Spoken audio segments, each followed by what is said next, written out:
یہ سوال سید شجاعت علی صاحب کی طرف سے ہے۔ السلام علیکم ورحمۃ اللہ وبرکاتہ۔ مفتی صاحب قبلہ، کیا گانا کسی صورت میں جائز ہو سکتا ہے؟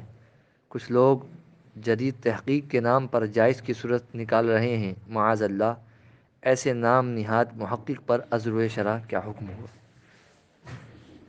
جناب سید شجاعت علی صاحب، وعلیکم السلام ورحمۃ اللہ وبرکاتہ۔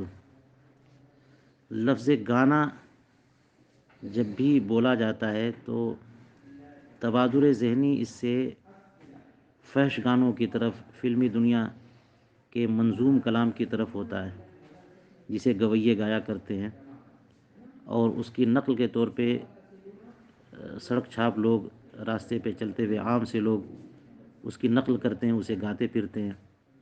اس کے جواز کی کوئی صورت سمجھ میں نہیں آتی۔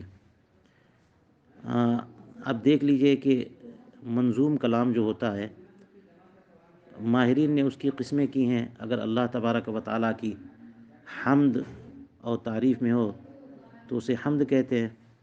سرکار اقدس صلی اللہ علیہ وسلم کی تعریف و توصیف پر مشتمل ہو تو اسے نعت کہتے ہیں۔ بزرگوں کی تعریف و توصیف پر مشتمل ہو تو اسے منقبت کہتے ہیں۔ بادشاہوں کی تعریف پہ یا مزید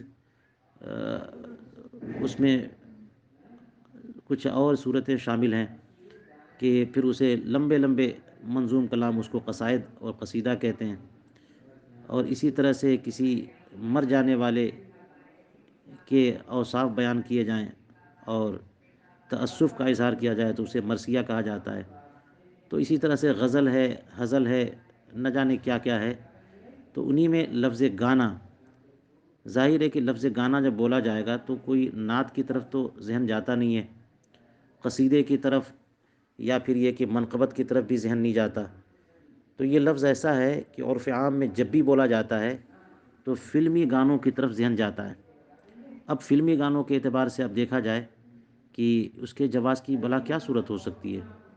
وہ تو فلمی دنیا یا جتنی بھی فلمیں تیار کی جاتی ہیں ان کا مقصد اصلی ہی اشاعت فاحشہ ہے، فحشاء، بے حیائیاں، منکرات، ان کو پھیلانا، ان کو عام کرنا، یہی اس کا مقصد اصلی ہوتا ہے۔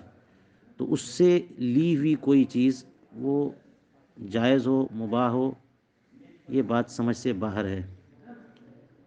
اب دیکھیے کہ اگر کسی بھی کلام میں کوئی کفریہ جملہ شامل ہو تو وہ تو کفر ہو گیا۔ وہ اس وجہ سے کفر نہیں ہے کہ وہ گانا ہے، بلکہ اپنے مضمون کے اعتبار سے کفر ہے، اور گانے کی جہت سے قباحت یہ الگ چیز ہے۔ اسی طرح سے اگر کسی کلام میں کوئی حرام مفہوم شامل ہو گیا تو وہ کلام حرام مانا جائے گا۔ یہ صرف گانے اور منظوم کی بات نہیں ہے، بلکہ نثر میں بھی کوئی حرام مفہوم بیان کرے گا تو وہ حرام ہی ہوگا۔ اب اسی طرح سے کوئی جائز مفہوم ہو، یعنی اس میں کوئی حرمت کا مفہوم نہ ہو، کفری مفہوم نہ ہو، تو اسے جائز کہہ سکتے ہیں، لیکن یہ تو اصل کے اعتبار سے جائز کہیں گے، یعنی اگر نثر ہو یا عام سا شعر ہو۔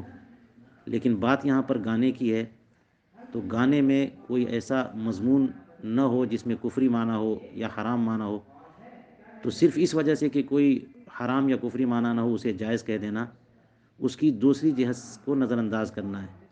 کیونکہ دوسری جہت یہ بھی ہے کہ وہ فلمی دنیا سے آنے والا وہ گانا ہے، اپنے مصدر اور منبع کے اعتبار سے جہاں سے وہ آ رہا ہے، جہاں اس کا چال چلن ہے، یہاں جہاں پہ وہ گایا جاتا ہے، جہاں سے وہ لیا جاتا ہے، یہ سب چیزیں بے حیائیوں کا مخزن ہیں، فواحش کا مرکز ہیں، برائیوں کی تعلیم و تعلم اور ان کو پھیلانا ان کا مقصود اصلی ہوتا ہے۔ اس لیے اگر کوئی ایسا گانا جس میں کوئی کفری یا حرام مفہوم اور معنی نہ ہو یا ایسا کوئی مضمون نہ ہو، پھر بھی اس کے گانے کی یا اس کو سننے کی اجازت نہیں دی جا سکتی، کیونکہ یہ اشاعت فاحشہ پر تعاون ہوگا۔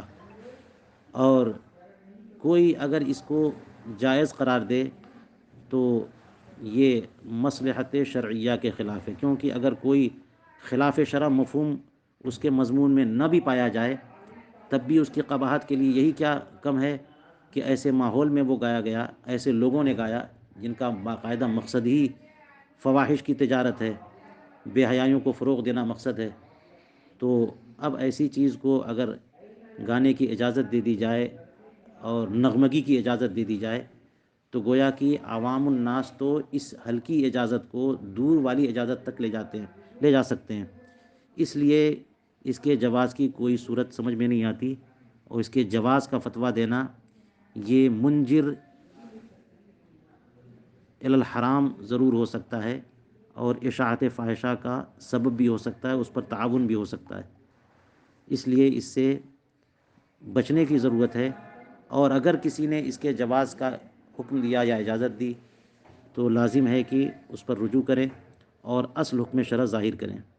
واللہ تعالی اعلم بالصواب۔